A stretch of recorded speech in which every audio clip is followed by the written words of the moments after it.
Hello hello, non, c'est pas un nouvel épisode des Gentilshommes puisque le podcast est terminé. Je le rappelle, vous pouvez écouter nos 2 derniers épisodes qui sont disponibles dans le flux de podcast. Non, ce que je vais faire aujourd'hui, c'est vous parler d'un autre podcast qu'on fait depuis 1 an maintenant. Ça fait 1 an aujourd'hui qu'on l'a créé. Ça s'appelle Au cœur des hommes. C'est un peu le même principe que les Gentilshommes. C'est 3 mecs qui reçoivent une personne, sauf que cette fois, on reçoit un mec à chaque fois et c'est une conversation entre potes, d'écouter ce que disent les mecs quand ils sont juste entre eux, ce que pensent les mecs quand ils sont juste entre eux. Ça peut toujours être intéressant. Ça se passe un jeudi sur 2 sur le canal Au cœur des hommes. Là, je vous mets le nouvel épisode qui sort aujourd'hui, mais si vous voulez retrouver tous nos autres épisodes, vous pouvez aller sur le canal de podcast Au cœur des hommes, partout là où vous avez l'habitude d'écouter des podcasts. Allez, bonne écoute. Bonjour, bienvenue dans Au cœur des hommes. Salut Pierre. Salut Pascal. Salut Arnaud. Salut Pierre, salut Pascal. Salut. Et bienvenue à toutes les auditrices et tous les auditeurs dans ce nouvel épisode du podcast entre hommes, 4 hommes qui parlent chaque épisode d'un sujet différent. Aujourd'hui, on est avec Bastien. Salut Bastien. Salut.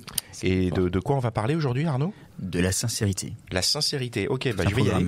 Ah bah moi aussi je ne comprends pas ce mot. Ça fait partie du dictionnaire vraiment. De quoi on parle ? Alors, mais avec qui, avec quoi ? Peut-être que justement ce serait intéressant, Bastien, pour commencer, que tu nous dises ce que c'est que la sincérité, comme aucun de nous trois ne connaissons ce mot-là. J'ai pas révisé non plus pour venir ce podcast. J'ai essayé de le faire sur un peu le coup du feeling. Tant mieux. La sincérité, ça va avec l'honnêteté et la communication aussi. Le fait de pas garder les choses pour soi, le fait de s'ouvrir et de dire des choses qui des fois sont pas faciles à dire, mais de le faire, quoi. De pas toujours garder les choses en soi, pour pas avoir peut-être de bombes à retardement ou trucs comme ça, quoi. Donc, je vois un peu de ce côté-là, on va dire. Mm-hmm. De pouvoir dire les bonnes choses comme les mauvaises. Exactement. Ouais, parce que c'est facile de dire les bonnes, mais c'est plus difficile de dire les mauvaises, quoi. Et tu le pratiques ? Pas depuis toujours, mais je me rends compte que c'est important en fait. Je me rends compte depuis ma relation actuelle, vraiment, et la précédente, on va dire, que c'est vraiment important. Ouais. Enfin, moi je le vois comme ça en tout cas. C'est ce qui fait que le couple peut durer ou... Ouais, pour construire en tout cas. Si tu veux, moi j'ai eu pas mal de relations courtes, on va dire. J'ai rarement eu de relations longues. J'ai rarement dépassé les 1 an et demi. Et je pense des fois aussi ça a joué. Donc voilà, pour construire en tout cas, et si tu veux quelque chose de sérieux, en tout cas, c'est hyper important, quoi. Mais à la fois aussi, c'est important, même quand c'est pas forcément sérieux, pour au moins savoir, pour définir un peu la relation, par exemple, parce que des fois c'est pas clair ou autre, par manque d'honnêteté ou de sincérité, et en fait. Ouais, la sincérité, c'est ne pas mentir. Voilà. Tout simplement. Donc si en fait tu rencontres peut-être une personne et que tu as envie que ce soit juste un plan, par exemple, il faut savoir aussi le faire comprendre. Peut-être pas le dire tout de suite, non, tu sais que t'es juste un plan cul. Bon, c'est peut-être un peu agressif, mais c'est ça que tu veux dire, juste savoir dire, bon, écoute... Ça va même au-delà de pas mentir, parce que ne pas mentir, on peut par exemple penser les choses, mais ne pas les dire. Et l'insincérité, ça va au-delà de pas mentir, c'est aller dire les choses, quoi. Oui. C'est vrai. Enfin, en tout cas pour moi. Oui, non, c'est vrai, t'as raison. Attends, la sincérité, c'est aller dire des choses. Donc ça veut dire aller les dire à quelqu'un qui a pas demandé. Pas forcément pas demander concrètement, mais qui attend, je pense, en retour, qui le mérite aussi, quoi, à qui on doit. Enfin. C'est du respect. Ouais. Pour soi et pour l'autre aussi. Tu disais que tu étais plus sincère aujourd'hui qu'avant. Comment c'était avant, quand tu étais moins sincère ? Pourquoi et comment ça se traduisait dans tes relations ? Je pense qu'il y a eu, j'ai pris en maturité aussi dans les quelques années, un peu pré-Covid et Covid, on va dire. Ouais. Puis pendant la vie qui avance, le boulot, etc. On va dire un peu un gain de maturité. Je pense qu'avant j'étais moins mature et avant je fuyais, on va dire, des discussions avec les filles avec qui j'étais ou autres. J'étais un peu gamin, un peu égoïste, on va dire. Et ça, en fait, ça m'a pas rendu heureux moi. Ça a souvent niqué des relations et ça a aussi rendu triste la personne en face. Donc ouais, je pense qu'avant je l'étais pas et en fait je savais pas vraiment ce que je voulais non plus, etc. De tout ça qui va avec. On se construit en fait avec les relations, je pense aussi. Et c'est en se construisant avec certains échecs aussi que je me suis rendu compte que c'était important pour moi, pour l'autre, etc. quoi. Que c'était plus viable, quoi. Est-ce qu'on est sincère parce qu'on a envie que les gens soient sincères avec soi ? Je veux dire, on n'aime pas faire aux gens... Non, attendez, c'est quoi la phrase ? Je validé, oui. T'as validé ? Bon, tout le monde a compris. Ouais, tu veux savoir si tu es sincère juste parce que tu aimerais qu'on soit avec toi et qu'on fasse pas ce que tu aimerais pas qu'on te fasse, quoi. Exactement, merci. C'est beau. J'ai compris. Du coup, tu peux répondre à cette question. Est-ce que c'est ça qui motive la sincérité ? Le fait que tu aies envie de sincérité ? En partie, ouais, je pense. Ouais. Je pense que, enfin, moi en tout cas, je fais partie de ceux qui ont fait du mal et qui ont reçu aussi, enfin, qui l'ont subi aussi. Mais ouais, je pense que ouais, en partie. Peut-être que c'est plus instinctif. Enfin, c'est quelque chose que là, vous le dites, je l'avais pas forcément senti, on va dire. Maintenant que tu le dis, peut-être que ouais, ça fait écho en moi. Mais je pense que ça fait pas, c'est pas 100% de la réponse à la question non plus. Enfin, c'est pas le 100% du pourquoi j'ai envie de, en tout cas moi, d'être sincère, on va dire. Depuis qu'on se parle, j'ai une question en tête. Est-ce que tu peux nous dire ton âge? Parce qu'en fait, dans la façon dont tu racontes tes histoires, je pense que c'est important pour situer un petit peu justement le contexte de ce que tu racontes, de savoir l'âge que tu as ou le tranche d'âge que tu as. J'ai 28 ans. D'accord. Je me sens vieux. Je me sens très très vieux. 28 ans, c'est déjà pas mal d'avoir cette maturité, je trouve. Personnellement, j'ai envie de dire, à 28 ans, je n'avais pas du tout cette maturité. Alors, je l'ai peut-être même pas encore aujourd'hui à 42, hein, donc non, mais en vérité, faut pas mentir. Pour être sincère. Faut pas mentir. Après, c'est genre, je dis qu'il faut le faire, mais enfin, ça reste quelque chose d'hyper difficile, je trouve, pour moi en tout cas. Comment t'arrives à l'être, justement? Comment t'arrives à être sincère dans ta relation actuelle, puisque tu dis que c'est ta relation actuelle qui t'a un peu permis de l'être. Comment ça se traduit? Comment tu l'es? C'est quoi être sincère? Ben, moi, je trouve qu'il y a aucune relation parfaite et on a tous des défauts, des qualités, etc. On a tous dans tous les couples, je trouve qu'il y a des embrouilles, il y a des moments cool et tout. C'est aller vraiment, par exemple, si je sens qu'il y a un point dur, ben, pas le fuir, vraiment, un peu des fois ravaler sa fierté aussi, aller un peu s'ouvrir. Il y a eu un podcast sur la fragilité. Est-ce qu'il faut montrer sa fragilité, etc. C'est intéressant. Ouais, très intéressant. J'étais pas d'accord sur tout, par exemple, parce que des fois il faut montrer, pour moi, sa fragilité. Enfin, c'est pas sa fragilité, c'est sa sincérité, ses émotions, etc. Et ouais, c'est pas garder les choses pour soi, c'est qu'on remette sur la table ce qui s'est passé, par exemple, et on essaie de trouver des arguments un peu plus objectifs que juste le coup de l'émotion. Et on essaie de trouver une suite en se disant ok, maintenant ça, on se dit maintenant on fera plus ça ou autre, ça c'est du passé, on l'a fait mal, maintenant je comprends ce que tu ressens, tu comprends ce que j'ai ressenti, et donc move on, on construit comme ça. Mais avant, j'étais pas capable, par exemple, de faire cet exercice là, on va dire, je me braquais, je restais dans mon coin, je fuyais, au sens figuré comme au sens propre. Et voilà quoi. Comment t'es venu le déclic d'arrêter de fuir et de réussir à être sincère? Ma dernière relation, c'était assez long. C'était après une relation sérieuse, et cette relation n'était pas forcément sérieuse. En tout cas, on n'était pas en couple. Et sauf qu'on s'est jamais dit les choses. On est plutôt en mode on n'est pas ci, on n'est pas ça, on n'est pas en couple, mais on se définissait pas non plus. Et en fait, du coup, il y avait pas trop de règles, et du coup, c'était un peu brouillon. Il y avait un peu de tout. Et en fait, à la fin, forcément, quoi, ça a pété, on va dire. Et moi, j'ai regretté de pas avoir assez réfléchi à ce que je voulais. Je pense que c'est moi qui ai souffert dans l'histoire, on va dire. Et de pas avoir assez communiqué sur ce qu'on voulait, ou avoir voulu éclaircir certains points par de la communication, par de la sincérité. Du coup, il y a eu malentendu. Exactement, complètement. Ouais. C'est important de mettre des mots sur une relation, quoi. Dès qu'on l'a construit, de la définir, de l'écrire, ou est-ce qu'il faut juste la laisser vivre et venir comme elle arrive? Moi, genre, il y a des mots que, genre, je mets pas une définition fixe. Enfin, chaque personne est différente, et chaque relation est différente. Donc, genre, par exemple, le mot couple va pas faire écho de la même manière à tout le monde. Donc, mettre des mots, si c'est des mots aussi grande catégorie, on va dire, je trouve ça pas très malin. Après, dire ce que tu veux, etc. Enfin, qu'est-ce que tu veux dans la relation, qu'est-ce que veut l'autre, poser la question, etc. Je pense que ça, c'est important. Ouais. On peut être sincère avec tout le monde, ou c'est dépendant de la personne que tu as en face de toi? Je pense que c'est dépendant de la personne qui est en face de moi. Je pense que là, j'ai trouvé une personne aussi qui me comprend, on a des similitudes, on va dire, sur nos caractères. Donc ça permet, par exemple, s'il y a embrouille ou s'il y a problème, de comprendre un peu ce que ressent l'autre, parce qu'en fait, c'est un peu ce qu'on ressent aussi. Donc ça me permet, c'est sûr que c'est plus facile. Dans la relation actuelle, je sais que c'est plus facile.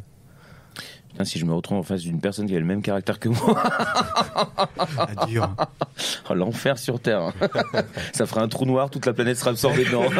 Enfin. Mais la sincérité, je pense que des fois, même on est sincère avec des gens, mais les gens ne le perçoivent pas aussi. Je veux dire, tu peux être sincère et la personne en face pense qu'en fait, t'es en train de mentir.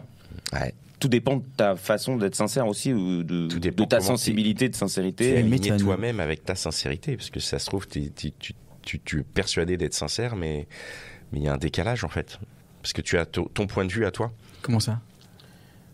T'as un décalage avec l'autre ou un décalage avec toi-même? Avec l'autre. Non, d'accord, avec l'autre, puisqu'on n'a pas le même point de vue. Donc toi, tu es sincère, mais l'autre qui te prête des intentions, qui te prête une image, ne voit pas ta sincérité comme de la sincérité, En effet, et comme tu le dis, comme autre chose. Mais ouais, moi je trouve ça très difficile d'être sincère dans un couple, mais parce que moi je sais que j'ai une tendance à être cash, donc tu vois, je préfère. Enfin après, je fais peut-être trop l'analogie entre sincérité et. Enfin, tu peux aussi être sincère et arrondir les angles quand tu t'exprimes, hein, parce que je ne sais pas trop faire. Bah, arrondir les angles, du coup, c'est pas être sincère. Ah, je sais pas. Parce que tu peux dire, arrondir les angles, c'est la forme. La sincérité, c'est le fond. Non. pense quoi, Bastien? Ouais, je suis d'accord. Enfin, tu peux un peu arrondir les angles. Avec Pierre ou avec moi? Après, c'est l'histoire de... avec Pascal.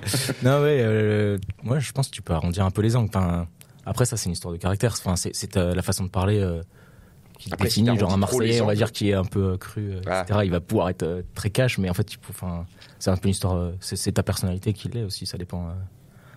Moi, je pense que j'essaie d'un peu de sélectionner les mots que je vais dire pour être sincère quand même. Ouais. Mais encore une fois, c'est de la forme, comme tu dis. Non, mais du coup, moi, s'il faut sélectionner, non, mais parce qu'en vrai, je pense que tu as. Enfin, c'est un raisonnement qui se tient aussi de se dire, puisque tu arrondis trop les angles, t'es plus sincère, puisque justement, tu réfléchis aux mots que tu dis, tu réfléchis aux tournures. Donc, est-ce que tu dis vraiment la chose sincèrement telle qu'elle est? Telle que tu l'as pensé au départ. Tout à fait, Après, si ça a posable, quoi. toujours la même signification au final, en étant juste un peu plus doux, bon, c'est vrai que c'est toujours sincère, mais Oui. mais En fait, si tu c'est ça, réfléchis trop, tu perds finalement ton idée. Et Exactement. Tu n'es plus vraiment sincère parce que tu t'es complètement lousé dans ton T'es truc. dans quoi. une autre construction et tu dis autre chose, quoi. Ça dépend. Ouais. Et c'est pour ça, par exemple, qu'avec ma copine, des fois, je sens qu'elle, ça se voit quand il y a un truc qui va pas. Et moi, j'essaie de lui tirer les verres du nez. Tu vois, je veux qu'on en discute. Et des fois, ça met un peu de temps, mais je préfère pas trop attendre parce que justement, comme tu dis, si on attend aussi trop longtemps, peut-être qu'on réfléchit trop à comment on va parler et tout. Je préfère que ça vienne sur le moment, naturellement, au feeling et tout. Et comme ça, c'est plus sincère aussi, quoi. Ouais, plus naturel, je dirais, plus direct. Comment tu fais pour déclencher ce genre de sincérité de sa part, justement, si c'est pas spontané?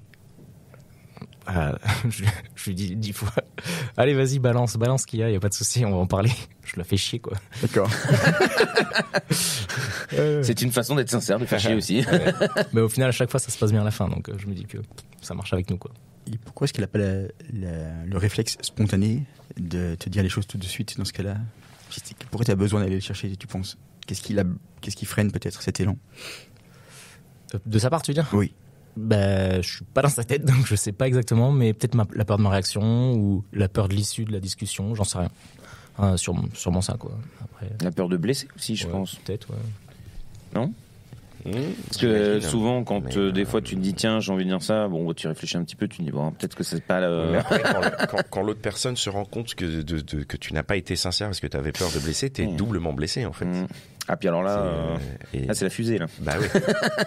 Puis pour rattraper ça, Ok, bon, maintenant je dirais tout. c'est compliqué. Mais oui, la sincérité, c'est beau en tout cas. Mais alors, quel impact ça avait avant, quand tu n'étais pas sincère, ou en tout cas tu n'étais pas aussi sincère dans tes relations? Quel impact ça a pu avoir sur ton histoire, et avec du recul, comment tu aurais fait différemment?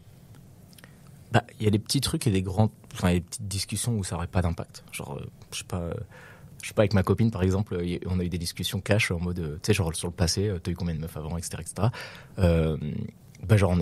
C'est le genre de truc, des fois tu peux cacher un peu. Enfin, je sais pas, je pense que t'as eu pas mal de relations, c'est un peu débile au final, mais tu vois. Si elles sont courtes mathématiquement, il y en a eu plus. Peut-être, ouais, tu vois. Mais au final, tu vois, avec ma copine actuelle, c'est le genre de truc, il y a aucune gêne, tu vois. Mais avec d'autres, j'aurais pu par exemple arrondir les angles, etc. Au final, ça n'avait pas d'impact parce que bon, c'est peut-être pas si sincère que ça, mais ça joue pas sur forcément la relation. Mais par contre, il y a des trucs beaucoup plus sérieux sur, je sais pas, moi j'ai une copine plus âgée que moi avant. Il y a eu la discussion des enfants plusieurs fois. C'était pas des discussions hyper sérieuses, tu vois. C'était assez calme quand même, mais malgré tout, moi ça me faisait flipper. J'étais plus jeune, on avait 7 ans d'écart quand même. Je pense qu'on n'est jamais allé au bout de ces discussions-là. Et je pense que ça l'a travaillé vraiment parce qu'elle approchait d'un âge où elle avait vraiment envie. Et au final, notre relation, moi, c'est vraiment, pour le coup, c'est moi qui l'ai arrêté, mais je suis pas fier de comment ça s'est passé, quoi. Je l'ai fait un peu en laissant mourir le truc. J'ai un peu tué le truc exprès. sans le vouloir, sans vouloir faire de mal. Que tu en voulais pas tout de suite, en tout cas. Ouais, puis voilà, en fait, on n'était plus en phase à la fin, mais on n'a pas eu ce genre de discussion justement sincère sur le fait qu'on n'était pas en phase. Et du coup, c'était nul. Enfin, ça s'est fini. Moi, je suis pas fier de comment ça s'est fini, en tout cas, et j'aurais pu changer ça, par exemple. D'accord. Parce que ça aurait pu se terminer plus tôt, bien, et en se disant, voilà, Et t'aurais pu être quoi, donc plus sincère sur comment t'aurais pu être plus sincère dans ce cas-là? Pas se le dire. Ouais. Mais dire quoi? Comment tu je sais pas, à l'époque, j'étais plus mature, plus gamin, j'avais besoin de temps pour moi. Et donc, en fait, il fallait dire ça. Il fallait dire, voilà, je suis trop gamin. J'ai envie de temps pour moi, j'ai besoin on n'est pas en phase sur ce que t'as envie, c'est trop sérieux pour moi actuellement, donc, moi, je veux pas de couple comme ça, en tout cas, la relation me va pas. Et non, en fait, sur plein de trucs, je fuyais, quoi. Allez, on essaie d'esquiver, on va dire, mais t'esquives pas indéfiniment, en fait. Oh. Avec de l'entraînement. Un peu d'expérience. Non, effectivement. Ça marche pas tout le temps. Non, pas tout le temps. C'est... Comment dirais-je? Pourquoi t'as pas osé le dire, en fait? Quel impact ça aurait eu, à ton avis, de le dire? De quoi t'avais peur? Peut-être de me retrouver seul. Enfin, en fait, il y a un des podcasts aussi, il y a quelqu'un qui disait assez, je trouvais ça bien, la comparaison. Des fois, on est en couple, c'est l'amour fou, c'est le début, etc. Et des fois, on aime bien la situation, en fait. C'est la situation, le cadre et tout, etc. Et des fois, on a peur de le perdre. Et c'est un peu égoïste aussi, mais peut-être qu'il y avait ça. En fait, c'était cool. Là, quand même, la relation était cool, le cadre était cool, etc. Et peut-être la peur de me retrouver tout seul, en fait, de perdre ce cadre. Je pense qu'il y avait de ça un peu. Est-ce que la facilité d'être, le fait de trouver la sincérité facile, c'est pas lorsqu'on a trouvé le parfait amour? Alors après, pour partir sur le parfait amour, qu'est-ce que c'est? Mais on va juste se limiter à l'idée, je pense. Voilà. Tu veux dire, c'est plus facile d'être sincère quand t'as le parfait amour, quoi, quand tu l'as trouvé. Ouais. Est-ce que c'est parce que tu te poses pas la question? Toi, c'est... Moi, je me pose des questions. Moi, je suis genre. Ah oui, d'accord. Moi, je me pose des questions. Et du coup, je pense pas qu'il y ait de parfait amour. Enfin, genre, je sais pas. Ça me paraît bizarre. D'accord. Non, mais c'est une réponse. Mais en tout cas, l'amour existe, en tout cas. Ouais, non, mais carrément. Mais comme chaque relation est. Enfin, on a tous nos défauts, nos qualités déjà par individu. T'ajoutes ça à une relation. Je pense qu'il n'y a pas de gens parfaits. Mais du coup, il n'y a pas de relation parfaite. Et donc, il y a toujours des trucs cachés, il y a toujours ce qui se passe de l'extérieur et ce qui se passe de l'intérieur. Donc, tu veux dire que même en étant sincère, on a toujours un petit peu notre jardin secret qui fait qu'en fait, on n'est pas vraiment à 100% sincère. Ouais, je pense que c'est important. Ça aussi. C'est la nuance, ouais. Alors, comme tu parles de l'intérieur, j'ai une question qui me vient tout naturellement. Est-ce qu'on est sincère aussi pendant les relations sexuelles? Et dans quelle mesure la sincérité joue un rôle dans ta relation de couple? Est-ce que tu peux poser la question différemment? Est-ce que la sincérité dont tu parles, le fait de tout se dire, c'est aussi valable pour...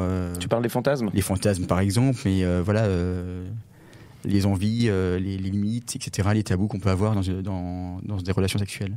En partie, ouais, carrément, il faut. Moi, en tout cas, avec ma copine actuelle, c'est sûr que, genre, au niveau du sexe, on discute. On n'y va pas d'un coup, tu vois, on se laisse le temps de se découvrir et de connaître les envies aussi au fur et à mesure, mais on a quand même cette volonté de pas trop stagner. Moi, c'est vrai qu'avant, je stagnais aussi, on va dire. Genre, c'était bien au début, puis en fait, après, tu répètes et tu développes pas forcément, et tu peux un peu te lasser aussi. Ça peut aussi tuer des relations, donc voilà. Je pense qu'avec ma copine actuelle, on a trouvé un équilibre. On se dit les choses, on garde aussi des choses pour nous, peut-être aussi pour plus tard, etc. Mais en partie, ouais, il faut se livrer, enfin, c'est clair, si tu veux. Même si tu veux toujours un peu plus de piquant et autres, enfin, faut innover, quoi. Je rejoins Pierre sur l'idée que peut-être effectivement c'est plus facile quand tu es vraiment dans une vraie safe zone, quoi, dans une relation qui est vraiment idéale, et que peut-être toutes les relations se prêtent pas forcément à ce genre d'exercice, quoi. Je sais pas ce que tu en penses. Ouais, carrément. Moi, par exemple, j'ai fait beaucoup de relations à distance aussi. Là, actuellement, c'est une relation à distance. On va emménager ensemble dans 2 mois, là, dans 1 mois. Cool. Ouais, elle va me rejoindre sur Rennes. Et la relation à distance a ce côté avantageux quand même d'avoir du temps pour soi et d'avoir un peu d'autonomie. Et mine de rien, c'est un certain équilibre. Et du coup, voilà. Je sais pas où je vais en venir avec cette phrase. Non, mais c'est sincère. Moi, je voudrais quand même te poser une question, du coup, par rapport à ce podcast. Est-ce que tu arrives à être totalement sincère avec nous? Je sais pas. Bah, par rapport aux questions que vous posez, ouais. Après, je sais pas si ça va prendre un tournant. Je sais pas si je. Moi, j'étais en train de penser au fait au couple libre. C'est ça la sincérité, non? C'est-à-dire, attends, oui, c'est ça. Ouais, c'est ça. On est d'accord, hein, parce que ça va bien dans cette direction-là. Non, mais c'est un exercice, hein, parce que tu vois, en plus, quand tu mets la sincérité et l'honnêteté et que tu mets ça ensemble et que c'est un objectif, c'est cool, mais des fois, c'est pas évident pour l'autre aussi, qui peut pas forcément tout le temps encaisser ta sincérité, quoi. Tu vois, si tu reprends le truc des relations sexuelles ou des fantasmes, si t'exposes sincèrement un fantasme et que l'autre le prend mal, bon, bah, tu vois, tu peux générer du conflit, quoi. Même si t'es sincère et tout, c'est. Après, je pense qu'en vrai, quand t'es sincère, l'autre, à terme, même si au moment d'annoncer un truc un peu dur, si tu l'annonces sincèrement, après, quand tu t'éloignes du truc, tu as toujours cette sincérité qui était là, et du coup, tu peux pas en vouloir. Même mieux le digérer. Ouais, tu le digères mieux. Ouais, donc il faut être sincère. Après, ça dépend au niveau de ton niveau d'apprentissage de la sincérité. Tu disais que c'est quelque chose qui s'apprend avec le temps et l'expérience. Si en face de toi, tu as une personne qui n'a pas eu la même expérience, en tout cas la même, qui n'a pas la même sincérité du coup, qui n'est pas contre cette sincérité, tu peux lui faire peur aussi, ou ça peut la gêner ou lui faire honte. Enfin, il y a plein d'émotions qui peuvent passer par ça aussi. C'est vrai qu'on en parle du temps et de l'expérience, mais on n'a pas abordé le tout début de la relation. Est-ce que c'est facile d'être sincère avec quelqu'un qu'on ne connaît pas, ou tout début? À quel moment? La rencontre. Voilà. Est-ce que dès la première seconde, tu es sincère en fait? Est-ce que tu peux être sincère dès les premières secondes? Et ça veut dire en général avec tout le monde tout le temps, parce que en réalité. Coucou, je veux te niquer. Bah ça c'est sincère. Oui, mais ça passe pas. Enfin, normalement ça marche pas trop. C'est plus difficile. Non, je pense que faut y aller par étapes. Ouais. Faut toujours quand même engager. Enfin, faut quand même toujours montrer une partie de toi quand même, pour montrer. Enfin, moi en tout cas, je marche comme ça aussi, parce que je fonctionne comme ça. Finalement, moi, je pense que je suis quelqu'un de sensible. Et en fait, le trop vouloir le contrôler, par exemple, ça nuit aussi pour moi, et du coup pour les personnes en face de moi. Mais du coup, faut que j'en montre un peu. Mais en même temps, faut pas tout dévoiler, faut pas tout montrer. Enfin, faut laisser le temps de construire, etc. Donc en partie, ouais, et quand même en garder, je pense. Et surtout, en fait, sur tous les sujets. On parlait du sexe tout à l'heure, c'est aussi le cas. Je pense que c'est bien, il faut pas être cash d'un coup, quoi. Faut tempérer, équilibrer. Et puis surtout au début, c'est ce qu'il disait. C'est si si la sincérité se fait avec l'amour, quand tu rencontres la personne, c'est pas vraiment encore l'amour. C'est-à-dire que il y a un attrait, mais c'est pas encore l'amour. Donc au final, la sincérité n'est pas obligatoire totalement à ce moment-là. T'as le temps d'accorder un peu le violon et de voir un peu comment ça se passe. Exactement. C'est hyper inspirant en tout cas. Ok, je trouve. C'est fini. C'est beaucoup moins bourrin que vos autres podcasts. Non, mais c'est hyper intéressant. Moi, je trouve ça très bien. Nous faisons des podcasts variés. C'est ce qui fait la richesse. Et merci en tout cas d'être ça. De rien. Merci à toi d'être venu d'aussi loin. C'est une province jusque nous. Et merci, parce que c'est toujours plaisir quand des auditeurs viennent parler à notre micro. Moi, je vous remercie parce que quand même, c'est super cool. Enfin, que ce soit au cœur des hommes, les gentilshommes, etc. C'est cool d'écouter les podcasts. Je suis pas toujours assidu, mais en tout cas, je trouve que c'est super intéressant d'écouter les points de vue. Même des fois, quand il y a eu des mecs que j'étais pas du tout d'accord avec eux. Mais je trouve ça super intéressant. Ouais. Donc, pourquoi c'est intéressant d'avoir des points de vue autres que les tiens, justement? C'est intéressant. Moi, j'aime bien m'intéresser aux autres. J'aime bien les histoires, j'aime bien les points de vue, etc. Même en politique, par exemple. J'aime bien discuter avec des gens avec qui je suis pas du tout d'accord et autres. Du coup, ouais. Ça permet de construire ton opposition. Merci beaucoup, en tout cas. Non, c'est cool, merci à vous. Merci, allez, on se retrouve dans un prochain épisode dans 15 jours. Et puis, entre-temps, vous pouvez nous contacter sur Instagram, vous pouvez laisser des commentaires, vous pouvez participer, vous pouvez proposer de participer par un petit message privé auquel Arnaud se fera un plaisir de répondre.